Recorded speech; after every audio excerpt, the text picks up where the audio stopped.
This is the story of Malcolm and Ayana Bennett, a father and daughter who vanished without a trace during what was supposed to be a peaceful weekend sailing trip off the coast of Charleston, South Carolina. You really want to watch and hear the end of this story. You will discover a lot. Please, I need your support. Like this video and subscribe to this channel. That is all I need from you. This encourages us to bring more stories to you.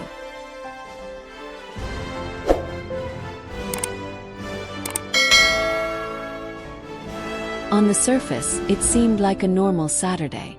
Skies, steady winds, the kind of morning sailors wait for all week. But by nightfall, everything had changed. The Bennetts were gone. Their 32-foot sailboat, the Horizon, was found adrift miles from shore. The engine still running, supplies untouched, 2 life jackets missing, but no sign of struggle. Charleston police called it strange. The Coast Guard called it impossible. And for Charlene Carter, Malcolm's wife and Ayana's mother, it was the start of 12 years of quiet torment, living between hope and heartbreak. For 12 years, she would later say, I woke up every morning thinking the phone would ring, that someone would say they were found. But it never happened. The Bennetts weren't ordinary people. Malcolm, 41, was a respected engineer. Calm, methodical, the kind of man who double-checked every bolt before a trip. Ayana was 14, bright, outspoken and fearless. She loved the sea because it reminded her of her dad. They left the marina at 8:30 a.m. on June 14, 2010. They never came back. By sunset, when Charlene hadn't heard from them, she called the Coast Guard. Within hours, a search began. Helicopters, boats, divers, but the ocean gave nothing back. The next morning, around 10:15 a.m., a fishing crew spotted a white sailboat drifting aimlessly near Folly Beach. The name on the stern, the Horizon. When officers boarded it, what they found made no sense. Malcolm's wallet was still on the counter. 2 cups of coffee half full. Phone dead from battery drain. A journal open on the table, the last line reading, wind steady, heading south. Ayana at the helm. Nothing else. No blood. No struggle. Just silence and salt in the air. Investigators began with the obvious. Maybe a storm swept them overboard. But the weather reports were clear. Steady winds, calm tides, visibility perfect. So they looked closer. They examined every inch of the Horizon. The ropes were neatly coiled. The sails properly tied. No torn fabric. If they had been hit by something, a rogue wave, another vessel, there would be marks. There were none. What unsettled detectives most was the cabin. Inside, Malcolm's duffel bag was open. Clothes folded, not tossed. Ayana's tablet sat on the berth. Its last photo, a selfie of her smiling on deck at 10:02 a.m. That was the last trace of her alive. The timestamp would become the cornerstone of the timeline. Weeks turned into months. Leads went nowhere. Charlene tried to stay strong for their younger son, Caleb, who was just 7 then. But grief ate away at her. Every time she closed her eyes, she saw that empty boat. Friends told her to let go. She couldn't. Every June, she lit a candle by the dock where they last set sail. Every year the flame burned lower, but never out. And then, in July 2022, everything changed.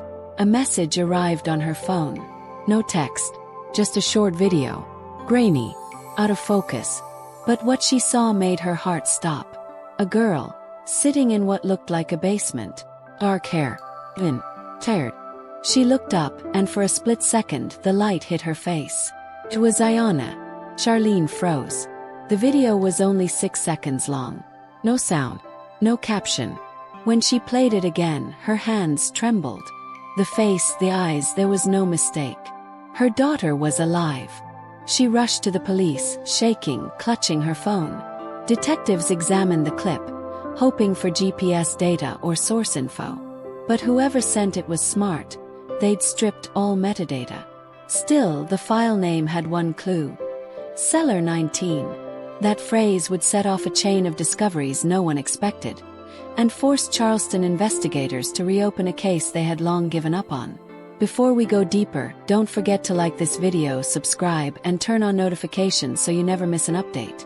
Because what happens next is where the mystery begins to twist, and where secrets long buried start to rise again.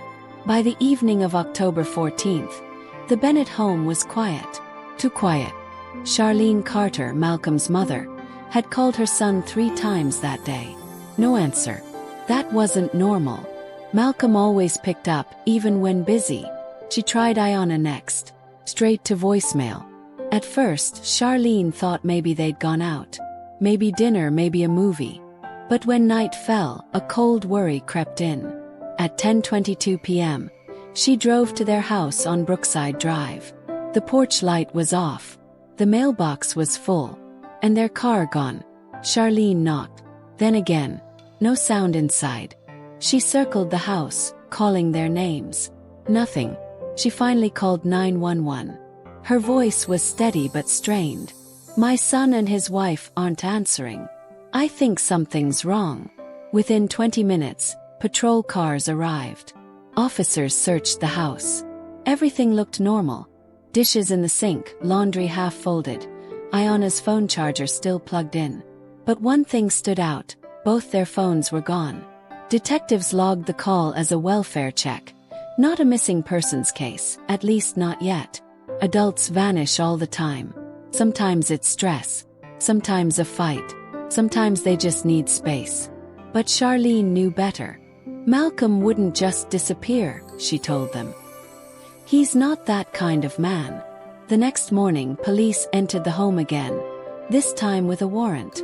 They found Ayana's purse on the kitchen counter. Her ID, credit cards, and keys still inside. Whatever happened, she hadn't planned to leave. By noon, the search widened. Officers canvassed neighbors. One man across the street said he'd heard raised voices around 9 p.m. Couldn't tell what it was about, he said. But it didn't sound good. Another neighbor recalled seeing a dark SUV parked near the driveway that night. Windows tinted. Engine running. No one saw who was inside. That SUV would become the first major lead. And the first dead end. 2 days later, the car was found abandoned near an industrial park 6 miles away. Plates removed. Seats wiped clean. No fingerprints. Inside, police found a single clue. A half-empty bottle of water with Ayana's DNA. That discovery changed everything. This was no random disappearance. It was deliberate. And somewhere between their quiet home and that empty parking lot, something had gone terribly wrong. If you're following this case, hit subscribe and stay with us. The next discovery would turn suspicion into terror. Detectives dug in fast. The missing couple had no history of trouble. No debts. No affairs. No enemies anyone could name. But when police pulled surveillance from nearby streets, things got strange.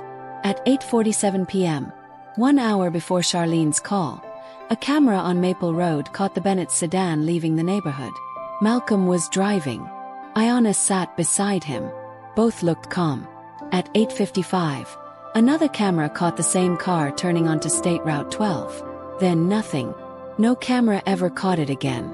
Police traced their phones next. Both pinged at 9:03 near a cell tower by the old quarry, 3 miles off Route 12. After that, silence. Both phones went dark. Investigators searched the quarry area for 2 days. They found no car, no bodies, no sign of a struggle. Only tire marks leading into the woods, and stopping at a muddy drop-off. It was as if the Bennetts had vanished into thin air. Meanwhile, rumors spread fast online. Some said Malcolm had run off with Ayana to start fresh. Others whispered about money, or even something darker. Police stayed quiet. But behind the scenes they were building a timeline. On the night before they vanished, Malcolm had made several calls. 1 to a coworker, 2 to a private number, and 1 to his mother. The private number led to a prepaid phone. No owner. No trace. A detective later found security footage from a gas station near the quarry. At 9:10 p.m., a black SUV pulled in. A man wearing gloves stepped out, filled a gas can, and drove off toward the same direction the Bennett's car was last seen. The timestamp matched the moment their phones went dead. Still, without faces or fingerprints, it was just another ghost lead. Charlene grew desperate. She called the department every day. She handed out flyers. She held candlelight vigils on the courthouse steps. Weeks passed, then months, and then in January, nearly 3 months after the couple vanished, a hiker made a grim discovery near Miller Creek, 20 miles away. A torn piece of blue fabric tangled in the roots of a fallen tree.